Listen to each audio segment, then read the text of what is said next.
അപ്പൊ ജീവിതം മുഴുവനും തനിക്ക് ചീത്ത സമയ. ഇനിയിപ്പ അങ്ങോട്ട് ശുക്രനാണ്. വൈകാതെ വെല്ലിത്താന്റെ കയ്യിൽ നിന്ന് എല്ലാം തിരിച്ചു വാങ്ങും. അതിനുള്ള കാശിപ്പം തന്റെ കയ്യിലുണ്ടോ? കയ്യിലില്ല, പക്ഷെ കയ്യെത്തും ദൂരത്തുണ്ട്.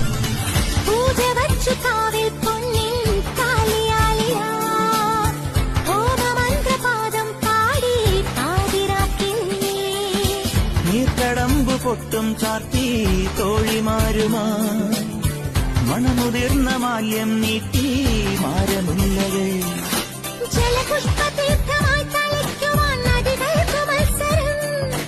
ഒരു മൺചെരാതു കണ്ണിറങ്ങിതാ ഒഴിയുന്നു നിൻമുഖം. നീ മൺതീരം